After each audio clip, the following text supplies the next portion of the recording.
You're tuning in to the Black Hollywood Live Network, featuring news, interviews, and commentary on all things Black Hollywood. Hollywood redefined. From Los Angeles, California, presented by Maria Menounos and streaming live thanks to Akamai Technologies. This is Black Hollywood Live, Geek.Nerd.Tech, featuring a weekly roundup of tech news and gossip. Black Hollywood Live, Hollywood redefined. You're listening to Black Hollywood Live. And now, the host for Black Hollywood Live, Geek.Nerd.Tech. Yes. Welcome to Geek.Nerd.Tech on Black Hollywood Live, where we break down tech news and geek culture from a black nerd perspective. Is that right? Yeah, I mean, that's close, right? It's close enough. All right. Joined as always by my man Achilles Shine. How are you, sir? I'm good, man. Just hanging in there.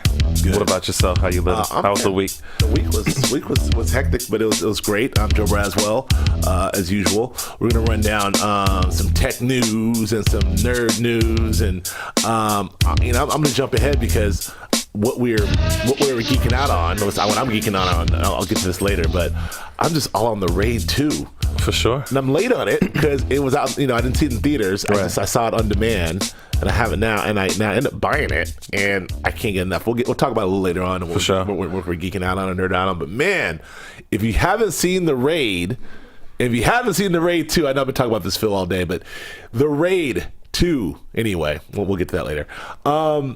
So let's we did Comic-Con last week, and I think we're gonna have a special guest next week, which I don't want to tease yet because I don't want to jinx it. For sure. But this week, let's talk about Twitter. Some tech news. The big thing in the news is Twitter psychosis. People are talking about the idea of Twitter psychosis and it being real. I've heard this term before. People who are spending all their time on Twitter and then having an adverse reaction to it. Oh yeah. But there's this case where this woman is actually admitted into the hospital and was diagnosed with something called Twitter psychosis. I believe it. I know a few people that have it. What do you mean? they got a lot of the symptoms: the shakes, the sweats. I need my Instagram. It's bugging out, man. Well, this feels like, I don't know how much this is caused by Twitter, because this woman is a situation where she starts to feel like spending so much time on Twitter that she starts to feel like the messages are like, she's like, well, why they gotta do it like that?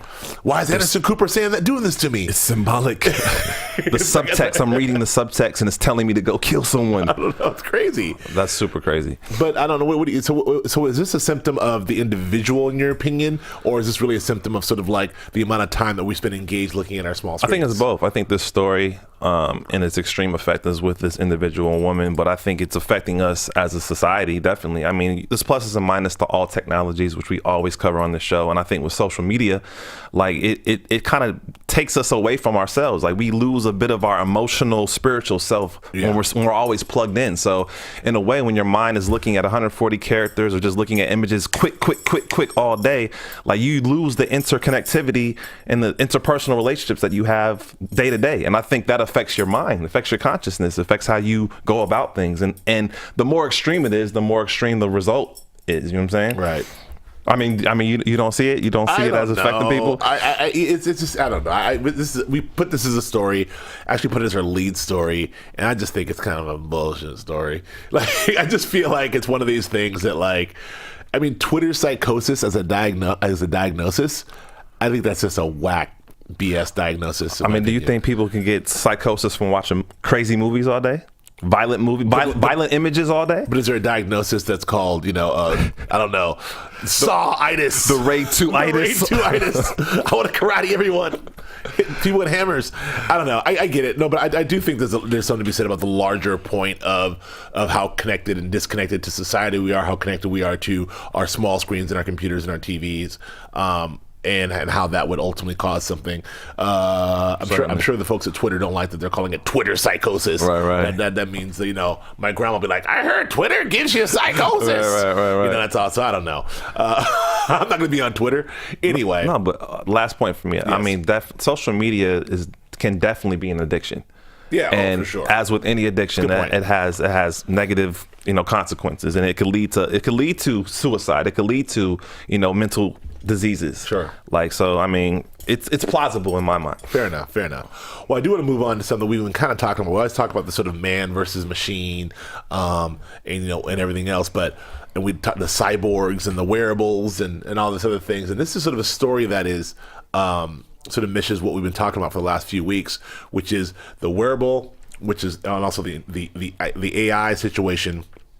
There's this one cat in England who is really part human, part machine. It's so stupid. He claims to be a real cyborg. Right. And you know what? He kind of is a cyborg, because the definition of the cyborg is, someone who utilizes, machine parts, as well as their human parts. Right. Now we see people with, amputees with all kinds of very complicated, arms and legs that help.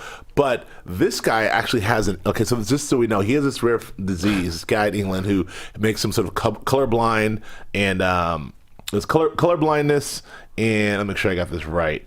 That's it. Is it colorblind? Yeah, he's colorblind. Okay, so it's colorblind only. That's right, it's colorblind. It's called I can't pronounce it. Chromatopia, whatever. Anyway, he has this rare form. He can only see in grayscale. So, with some experimentation with an antenna, he was able to have a color detecting antenna surgically implanted into his skull. Yeah. Now, this implant was not sanctioned by the medical profession. Yep. This implant was performed by a surgeon who wants to remain anonymous. Yeah. Duh. Surprising. In a dark alley. In a dark alley somewhere, a la, I don't know, Strange Days with Ralph Fiennes. But yeah, dude has an implant in his head, and frankly, it's working for him. Yeah. And, he says he's able to hear, in quotes, color frequencies, that has sort of made him see the color spectrum in a different way. And it's crazy.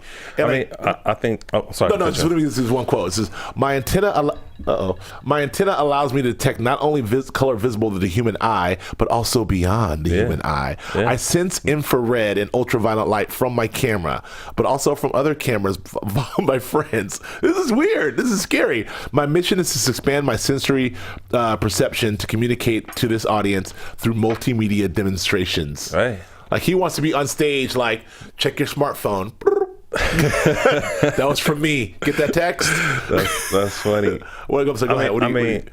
I feel that we've been on this road of fusing biology and technology for a while. Like, a lot of people will argue that this is terrible for society, and that we shouldn't be, approaching this, in terms of in putting technology inside the human body. But I mean, we have pacemakers, we have insulin pumpers that have been around for 20 plus years. Right. And so I think that if someone has an ailment or someone has a disease and they're able to use technology to help them become better or become more efficient, I think I'm with it. But it's just weird that no one is sanctioning this in the medical industry. Like, no one will perform these procedures. Like, it's illegal to do so, but you have people that are doing them to themselves. Yeah. Like, I mean, it's like if you break your leg and there's no hospital around, you're gonna find a way to put a cast on it. It might be your own form of technology, and I feel it's the same way. Like, there was another story in that article where a guy cut off his finger and he built like a USB port for his finger. Yeah. I mean, but let me download some information here. that's really funny. It's funny. Just plug in real quick. He's like, that's like where it's going. And like, but what you're saying is, my own problem with this is it's not just about like, oh, there's no doctor around, so I'm gonna do something myself. This is full blown experimentation. Dude with an antenna in his brain walking around the street to like detect color, to detect different color spectrums is not like putting a splint on your leg because you broke it in the jungle. Like, that's, you know what I mean? That's different. That's very different for me. And also, my man also has a, he had to say, wow, this antenna's working pretty well. What else could I add? He added a Bluetooth device. It's funny, but it's not funny. Dude, that's Bluetooth in his head. And that's tight, man. It's like, yo, we ever go out in the wilderness, you have the antenna, we'll always have cell phone perception. He's connecting. So, I mean, but I don't know, the implications of that Bluetooth situation, because he's able to then, I don't know, like, connect to the, your car and your phone via his brain. Like, what, the Bluetooth connection is driving me crazy. Yeah, that's pretty crazy. Anyway, it'll be interesting to see how this plays out. But the fact that that's working, the fact that someone had the audacity, was audacious enough to sort of try that. Yeah. I don't know. We'll see what happens. But the only way cyborgs will become real in this sense is through this kind of experimentation. And so, again, this stuff's going on already. There's a lot of the medical advances we have are through experimentation. Yeah. The NIC is coming up. Even like decades ago when people want to, have performed sex changes, that was illegal. But now it's commonplace. Yeah. So fast forward 10 years from now, I'm sure it'll be commonplace if you need a certain technology. Like, hey, just go to the doctor, put it in for you.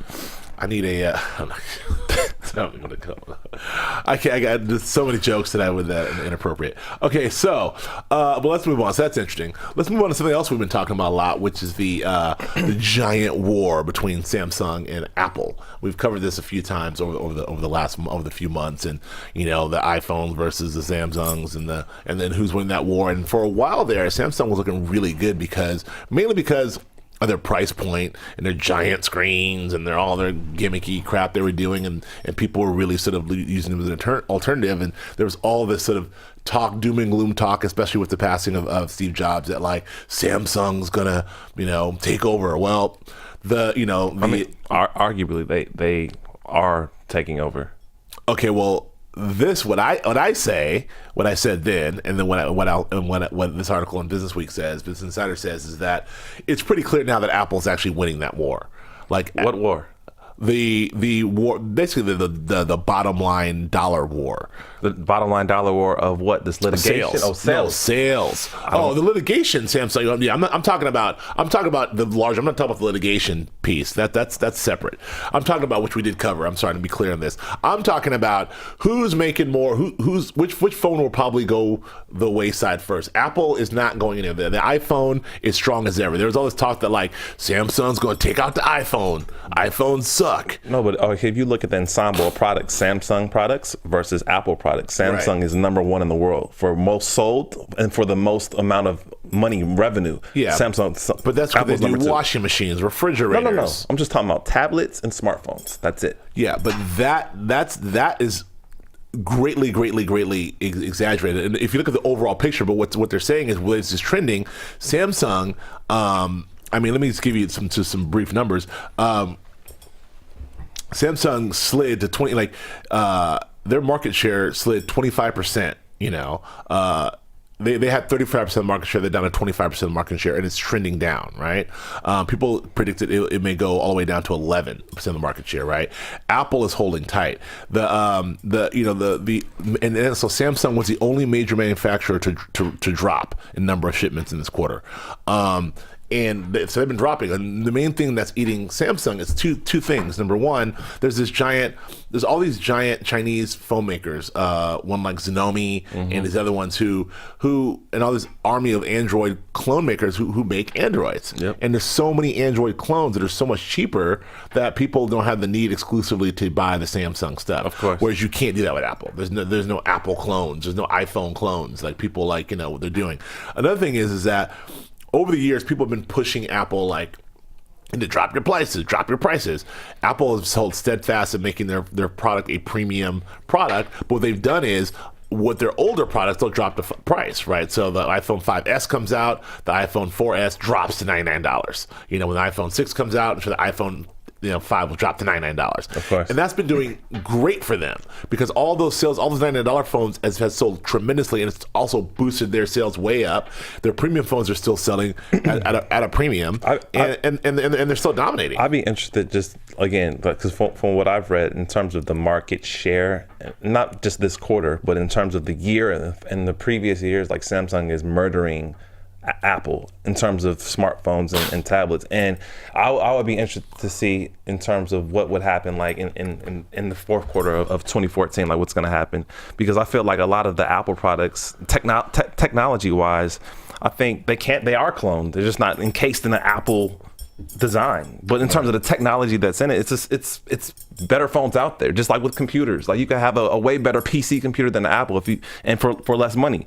I feel like Apple's more, like you said, their pricing model is more marketing. Like, okay, we're gonna drop this and do that, and like people are so like indoctrinated or programmed to get the new stuff. But in terms of the technology, I don't think that it's competing against Samsung, in my opinion. We disagree here, because I think the technology wise, what we're having in our computers and our tablets and our smartphones, I feel like, and maybe this is just my Apple blindness and indoctrination, and I'm an Apple homer, but I feel like it's superior to Samsung's.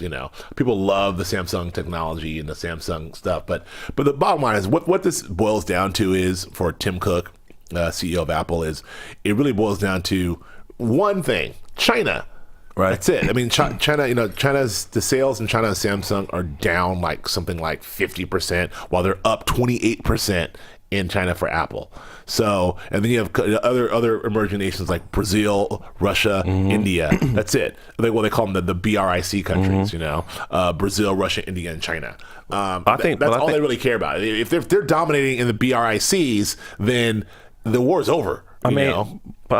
I think the war too was the litigation. I mean, especially for Steve Jobs, because he felt, at least in his autobiography, he felt that literally they stole the technology from Apple, and he even said in the book that he would spend all the money he's ever made to fight them for it, and just to make sure, like, just on principle, like, understand that Apple developed this, designed this, and brought this to the world, and he wants the credit for it. Right. And I feel like with the litigation, like, I think it's just going to be played out in court for years. Like they won 1 point something billion from Samsung, but who knows if they'll ever get paid that, or how long it'll take to get paid that. And I feel Samsung, I really believe Samsung is more innovative. Like, you look at some of the things that they're doing with their smartphones. Like, iPhone don't have a water resistant phone, stuff like that. There's tons of, like, you might call them like gimmicks or whatever, but gimmicks. Okay, I don't see anything that the iPhone is doing that a Samsung phone can't do. I'll tell you what that. But I can say there's tons of things that a Samsung phone can do that an iPhone can't. Okay, well, I'll tell you this, and we'll move on. But I'll tell you what an iPhone phone is doing that Samsung can't doing. Is what? Dominating in the BRIC. Let me just give you some more numbers here. These are places where Apple never even had a blink before. Apple was not strong in Brazil and Russia. But let me tell you, the sales are up 61% in Brazil, 97% in Russia. In Turkey, up 56%. In India, up 55%. And in Vietnam, up 262%. So you're talking about the 3G phone? No. That's what you're talking about. You're not talking about the new joint. You're talking about the old joint. I'm talking about these are not historic strongholds for Apple. Right. And they're now dominating. So looking at these numbers, it's hard to argue that Apple is making a mistake with its iPhone business. But are you saying they're dominating for this quarter, or they're dominating for the year, or for years? I think that the trend, we're talking about not only this quarter, but we're talking about probably this year, and this will trend up. Now, maybe Samsung will pull a rabbit out of their hat and dominate in 2015, but the point is, everyone was saying Apple's in trouble, Apple's going down, Tim Cook in the iPhone business is not doing it right, Samsung's overtaking them, Samsung's dominant, this is not going to happen. Well, where we sit in 2014, that's far from true, greatly exaggerated. That's all. I guess we'll see. All right, we'll see. We'll see. Well, I'm sure we'll continue to cover this one, because this is one of our ongoing conversations. But for a guy who's all Apple products, man, you'd be riding for Samsung, though. No, I'm just looking at the facts. Okay.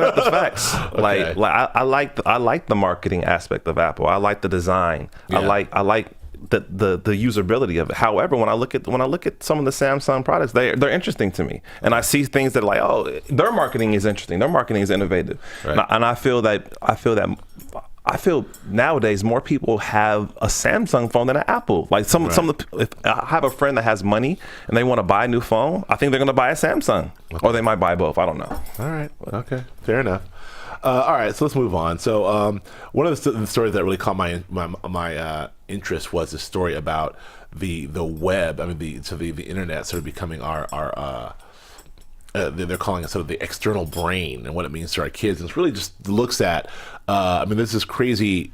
If you Google, babies and tablets, or babies and iPhones, or babies and internet, or 5-year-olds, and there's so many crazy videos of 6 months old, 8-month-olds, 18 months old, like on the iPad, yeah. Like navigating very strong, completely clearly. Seamlessly. And I don't know anybody who has a kid under 5 who that 5-year-old is not all over. Yeah. All over the... Kids know it. Kids know it, and instinctively and intuitively, and it just...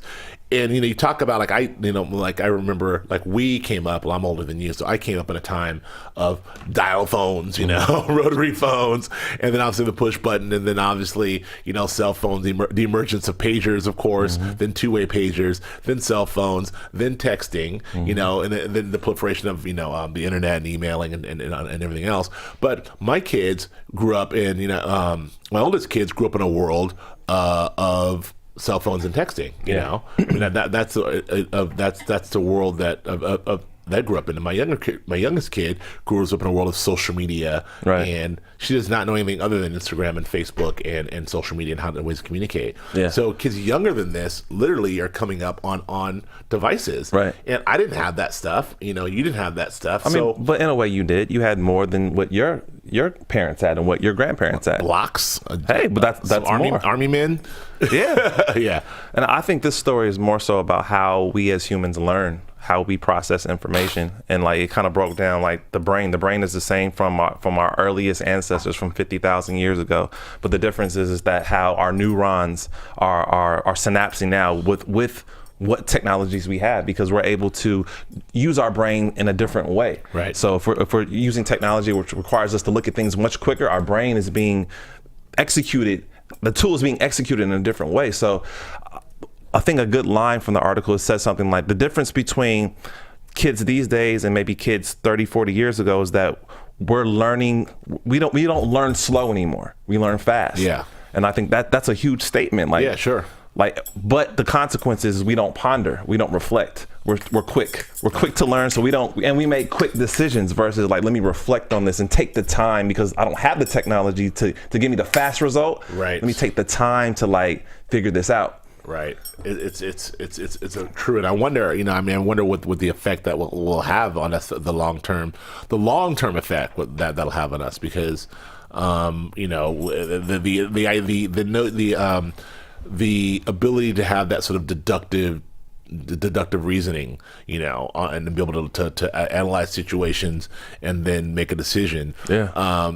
Somebody argue that you making the same decision, you're just doing it faster. Yep. So who knows? But it just feels like some things you just need to be able to take a breath. For sure. And then analyze and then make a decision. Yeah. Sometimes when you move faster, you make more mistakes. Even just how we read articles, or even Twitter. We go through so much information so Psychosis. fast. We go through it so fast versus coming up as a kid, my dad would make me read the newspaper from cover to cover. Yeah. Now it's I see one line, or I'll skim through a paragraph just to get out keywords. Yep. And I'm on to the next one. Yeah. It's a different way of thinking. It very much is, and I do the same. I get 100% of my news from Twitter, my Twitter feed actually, and also some of my friends' email feeds, and I'll just skim through and then see what something I like, and then click on it, and then get all of my news from that, which is probably not the most effective thing to do, but it looks like we're all doing it. Okay, and the last tech story we have here is to want to talk about. This is the biggest duh, but there's a new study out that's saying shoppers are actually fleeing the physical stores, and the shift, because the shift to sort of online shopping is really has a gigantic effect and decline on brick and mortar stores and retailers to open more brick and mortar stores. I mean, all through the 80s and 90s, everybody's opening more and more stores, and especially retailers and even the big box stores like the Walmarts and the Best Buys and all the stores. But now everyone is scaling back, and this is kind of the way of the future. This is not a no-brainer, right? Not at all. I mean, I think in terms of retail sales, clearly the most of the sales are still in brick and mortar stores, but I feel like you said, the incline in online sales is huge, especially for the last 3 years.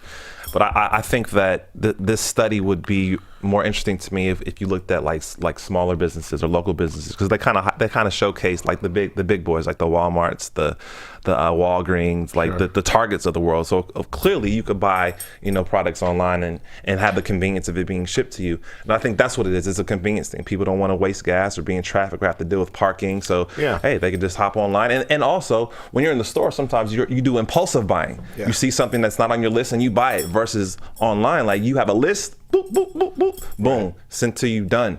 So it's cleaner, it's easier, it's more efficient. I think for the corporation that adopts both, has a strong infrastructure with their online for consumers, and then has their brick and mortars, I think they're going to win. Like Target and Best Buy. Exactly. Target does an outstanding job on their online stores, and does a phenomenal job in their retail stores, and they're still just growing and growing. Yep.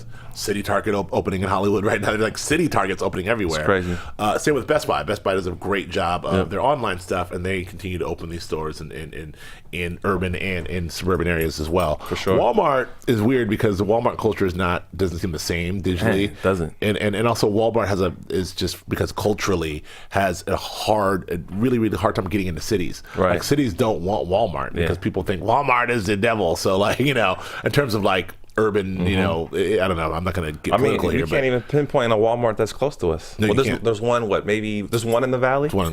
There's one in the valley. There's two. One in the Deep Valley, I think, like in Northridge or somewhere, and then there's one like on Crenshaw. Yeah, that's it. That's all I can think of. Yeah, there's Targets everywhere. Yeah, there's like 15 Targets per every 3 Walmarts. So, but that's because Target has won the battle in terms of being able to, with this whole city Target. They're, hey, we're city friendly. Come on in, folks. So now they contrast the Walmart. Yeah, so smart. We'll see. Okay, well, let's shift gears. Personal question. So let's deal with Target. Are you the guy that will hop online for your Target purchases, or do you run into Target? I actually like running into Target, like especially these new Targets. I mean, I was just there yesterday. I was in Target yesterday in La Brea, and like I like going into Target, feeling stuff, looking around, browsing, impulse buying. Like I love Target. I'm a Target loyalist. I love Best Buy still, even though I know everything that's already there and I've looked at it online, but sometimes you want to go and physically see stuff. So is there ever a case, aside from books, music, is there ever a case where you actually buy stuff online? I do, as everyone else, I do a lot of stuff on Amazon, but like what? Aside from books and music? Aside from books and music. Well, I take that back. I'm more of an eBay guy. Or movies or whatever. Yeah, aside from media and anything I consume like that, I'm probably more of an eBay person because it's more of like stuff that you can't find. I think that I use Amazon as a price match because Best Buy will match everything. So I just want to pick it up and take it home. I just bought a TV, so like I want to go down there. I didn't, of course. I price matched it from Amazon, and they price matched it in the store, right. And I just picked that joint up, and I was watching TV in 40 minutes. Gotcha. So that's that's kind of Samsung, by the way, 3D. But so I don't know. So I just like you. I think you're the same way, right? You like to go and I like to just physically do it. Especially with electronics. Yeah, for sure. But maybe we're old. Maybe I don't know. That's kind of what we do. Okay, well, let's move on to our nerd culture stuff, or geek stuff. I don't know, but today, I think today's the day. Today's the day for the TNMT, Teenage Ninja Mutant Turtles. Yeah, that's your generation. It is. So tell me, actually, it's not. It's 30 years old, bro. Oh, well, it's the comics are my generation. Yeah, exactly. But the movies are my generation. Well, I mean, and the TV shows. And the animated series. Right. The animated series and the movies are sort of your generation. So, I mean, the Teenage Ninja Mutant Turtles that I grew up were slightly different. Then they had the horrible bastardization with the first go around with Corey Haim and Vanilla Ice. Oh, man. And the folks. Your boy Vanilla Ice, my boy, and then go ninja, go, and then they kind of went away. So now they're bringing them back, and they're bringing them back with utilizing this new technology, sort of a performance capture. I'm kind of calling it motion capture. It's called performance capture technology, which I'm huge on this performance capture stuff now. After Apes and after Tintin, man. I'm like. It's the new wave. Lord of the Rings, of course. But like, man. So, well, first of all, what do you think of the Turtles? Man, love the Turtles. Always was a fan. Michelangelo, Donatello was my favorites. Right. I mean, everybody's got their favorite turtle. Like people your age have a favorite turtle. I don't. I mean, the Turtles have always been cool, man. Like. You always want the toy. You always want to watch the cartoon. The movies were great. Like. I even think there was a video game that I had. So, but yeah, I'm excited to see this movie, especially with to see the technology and how By the way, I did see the movie. And this is Phil from the booth. Phil. The reviews, they're saying it's a half shell of a movie. And you know what? Is the greatest movie in the half world? shell. Not necessarily, but you know what? If you go into it with an open mind, it's actually not bad at all. Okay. I good. enjoyed it. I really did. Well, let me ask you while I have you, because I know that it seems like they have two minds. They're trying to take a more of a serious, darker approach than lighter, but still hold on to the humor. How's the balance? Is it still is it like the action good, but the humor is still there? Or how did you find that? There's definitely a lot of humor, especially, you can imagine with Michelangelo. Right. But there's, obviously it being produced by Michael Bay, there's a ton of action, and I appreciate both. Right. Okay, cool. All right. For sure. I can't wait to see it, especially, ILM, were the guys that put it together in terms of like the CG and the performance motion cap. Like, I'm just interested to see like the authenticity of it. I want to see they changed the anatomy of the turtles. They gave them like a different nose and a different mouth. And also like huge. You said that is huge? No, I think the turtles are like big. Oh, they're much like bigger? giants. So I don't know, if that's I never expected that big, but yeah, I'm into it too. Like again, I'm just really we went obviously went to ILM. We shout out every time, and I don't care because it was dope. We went to ILM, went to this exact same mocap studio, and was able to see what's going on in there. So I think that this performance capture is, as the technology improves, is the way of the future. Like what I saw in Apes was amazing.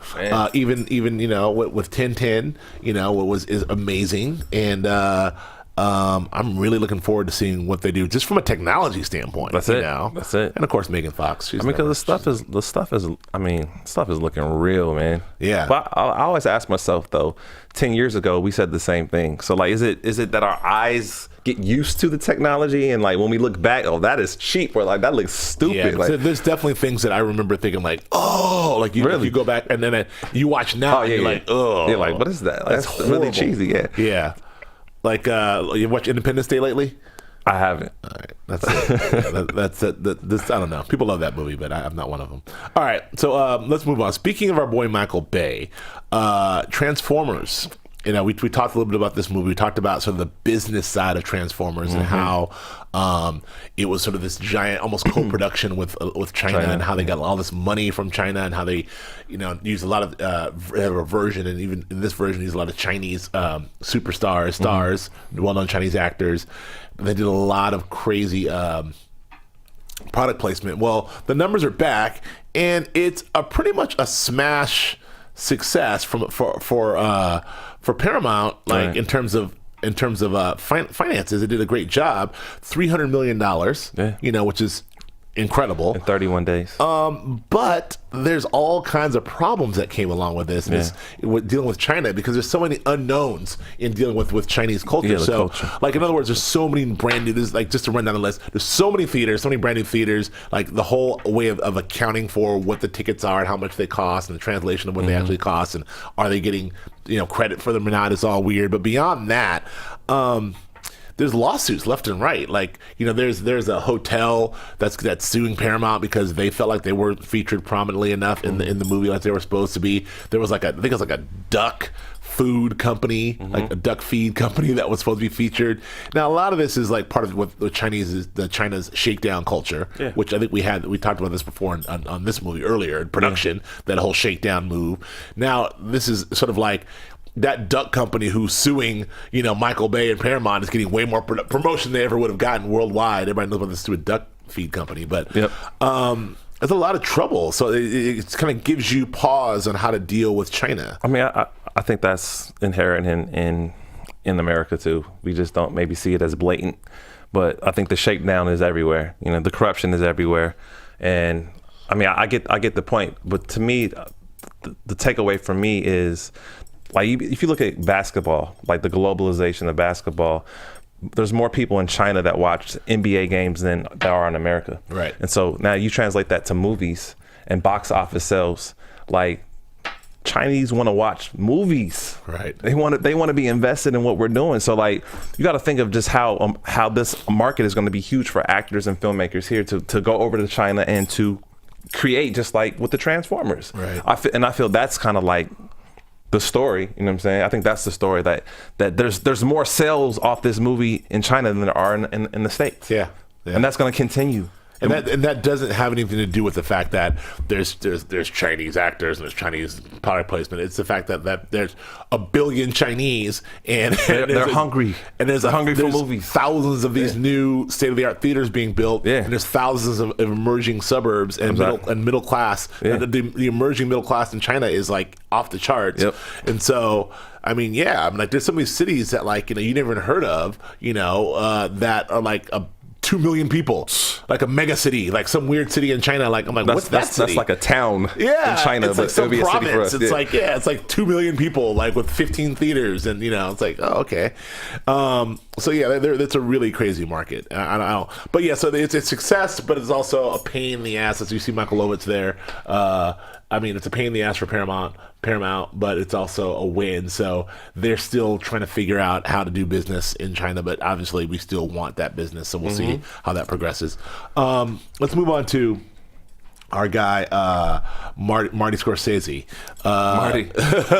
There's this big story that's been coming on. Looks like we talked about this a while back. I remember talking about the film Side by Side, the Keanu Reeves film they did. He looked at digital versus. It was a really good movie. If you haven't seen Side by Side, if you have any interest great doc. Any interest in film and the history of film or film versus digital, please check out Side by Side, directed by Keanu Reeves. But we talk about what's happening with digital, what's happening to film, and there was a time where everything was on film, and there's a time where we thought even 2 years ago where like film's not going to go away. There's enough filmmakers doing it, and we're going to still using it, but it was in trouble. Yeah. In trouble to the point where a handful of people, Christopher Nolan being one of the notables, obviously Marty Scorsese, J.J. Abrams. There's people who just are diehard film guys who say we need to keep film because Kodak was about to stop processing and making and doing the film, of course. So it looks like they're going to be able to save it. Yeah.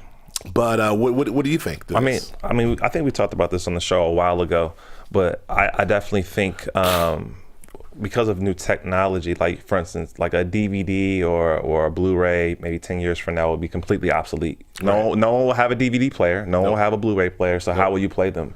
Versus with film, like you'll still be able to process that film and put it on whatever format the new technology is. And so I think that's the key point. Like the migration, you don't have the migration aspect with film versus with new technology. You always have to, for me personally, like I updated my computer and it pretty much killed off a piece of software I was using because it was unable to correlate with the new software update. Yeah. And so it's the same thing with like digital film. Like some stuff is going to become obsolete and you won't be able to use it. Versus traditional film, you'll always be able to upgrade it, migrate it to the new technology. And then just for archival purposes, there's more a mass of film that's been shot on film than anything else. So how could you do away with it? Well, and I first of all agree with all that, but I guess what I'm saying is that for archival purposes, films deteriorate. So it's hard to sort of like. But you could put it on new film, right? Film doesn't last forever; it deteriorates. So that's one thing. But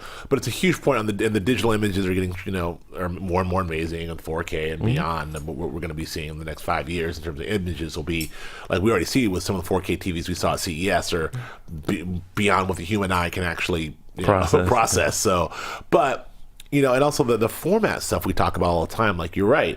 Like from beta to VHS to Laserdisc to DVD to digital to Blu-ray. I mean, you can't keep up. And just coming from television and also coming from consuming stuff, you can't keep up with all these formats. I can't play, stuff that I have archived in beta. I can't have stuff that I have archived in DVDs and CDs and other on VHS anymore. So film is fantastic for all those reasons. Obviously, to shoot on it, Christopher Nolan and now Marty shoots on both. Marty does shoot on both. He's because he shot a lot of Wolf of Wall Street was shot digitally, and so he's like, he's still a hardcore film guy, but he uses both. Unlike Christopher Nolan, who's like diehard, will not even ever touch a digital anything, and J.J. Abrams, who claims, which surprised me. I felt J.J. Abrams is such a techie that he would be more on the digital side, but he's like from that Steven Spielberg school of like warm images, and everything's just warmer. I think with film, it has a distinct look. And I think, you know, the digital manifestation is always trying to replicate the film look. Right. But in terms of like a production, like you have to think of the financial aspect of it too. And I think that's where technology makes it. I think that's where technology wins in this fight, because you want to be able to create a movie for the least amount and then make the most amount, and then you want to be able to shoot with these new cameras. You can shoot in low light. With film, you have to have more production to light stuff. Yeah. So I mean, and then you have to move all that stuff around, and then you have to like archive it properly. Like it just is more efficient with the digital stuff. But I get, in terms of the artistry aspect of it, I get from a purist perspective why you would want to maintain that. Right. And I think that's, I mean, these guys are legendary directors. And I see, I mean, they started on film. I see why they want to continue. And they learn from probably some other legendary directors. They want to continue that legacy, because they don't want that to be a lost art form. Right. You know what I'm saying? No, I agree. I mean, and these guys represent, I mean, J.J. Abrams and Christopher Nolan are my age and my generation, and Marty's of the previous generation. So, you know, we'll see. We'll see. But it makes me wonder about anybody under like your generation of filmmaker. Like I feel like this argument stops at guys that are my age, you know, and then I wonder about. That's the key point. I mean, just photography. There's right. Cats don't know nothing about exposing film in a dark room. Sure. No one knows nothing about that. Right. We all are in Lightroom, Photoshop. Put us in a dark room. We wouldn't know what to do, what chemicals, what paper, nothing. First of all, it's dark. You can't see. Okay. So you won't know what to do. No, I'm kidding. No, you're right. You're absolutely right. And that's sad. That art form, I mean, at least like you said, with my generation and youngers, is arguably lost. Right. So we're out of time, but I want to get to, there's this story of this guy who almost ruined comic books.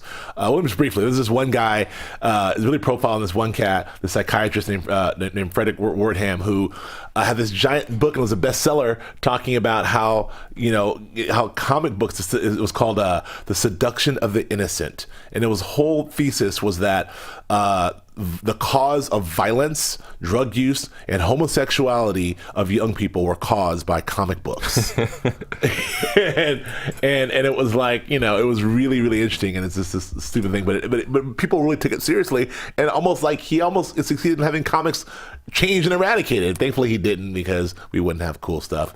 But I mean, but I get, and what era is this? The 1950s, the 50s. Yeah, so I mean, I could see seduction of the innocent. Like having a comic book was like an edgy thing. Like, I got the new comic. Look at this. Yeah. Like I could see how that can make you kind of like a rebel in a sense. Well, all the Batman and Robin sort of gay innuendo that they thought, but yeah, so I like it felt very much. I'm throwing everything is. Oh, then this is another thing. Like, this is a quote from him. Young men 16 and 17 who had been in a sexual relationship with one another realized they were homosexual when they were reading comics together or something like this. It's ridiculous. It's like, therefore, comic books cause homosexuality. I don't know. It's ridiculous. That's crazy. Anyway, and drugs and all sorts of stuff. So thank God he wasn't listened to. Just before we get out of here, I just want to get like another 30-second rant on what I'm nerding. What are you nerding out on? Go. You go first, man. I already did. The Raid 2. Go. But you never told me why. The Raid 2. The Raid 2. Just let me, as quick as I can possibly do this. I've never really. The Raid was phenomenal and blew my mind. The Raid 2. Is an action film. If you haven't seen it, it's an action film, and it is probably one of the most amazing things I've ever seen as an action film connoisseur in terms of fight sequences, a lot of martial arts. It's this new martial arts, which I can't remember the name of it, but it's this Taiwanese martial arts that is incredible. It is the most ridiculous fight scenes I've ever seen, the most ridiculous car chases I've ever seen, the most ridiculous everything I've ever seen in a film happens in The Raid 2. And it's not just about the speed at which things happen, it's about where the director Gareth puts the camera. His coverage is phenomenal, his editing is phenomenal, and I have no idea, watching that movie 3 or 4 times, how half of that ish is done. It's incredible. It's tight. My nerding out for the week is I recommend everybody go get the new Common album. Boom, solid. Oh, it's fresh. I love it. Oh, you Champagne poppin', champagne poppin'. Okay. Yeah, I love it. The album is solid. It's a great album. Yeah. What's it called? Nobody's Smiling, right? Yep. All right. Nobody's Smiling. Check that one out. Thank you. We'll be back next week with probably a special guest. hopefully.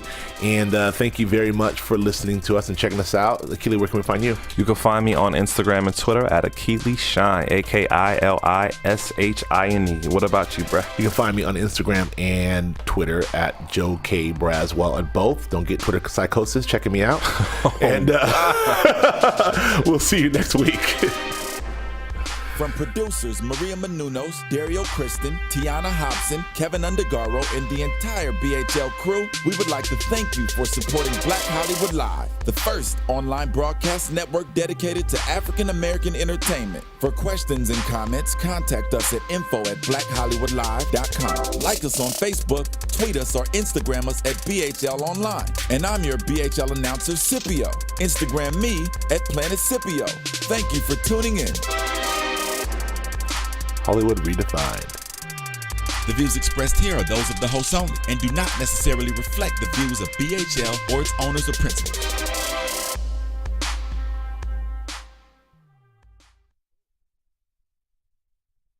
Thanks for watching Black Hollywood Live on YouTube. For more in-depth interviews and news, subscribe to our channel here, and be sure to share your opinion in the comment section below here. See you soon, everyone. Bye.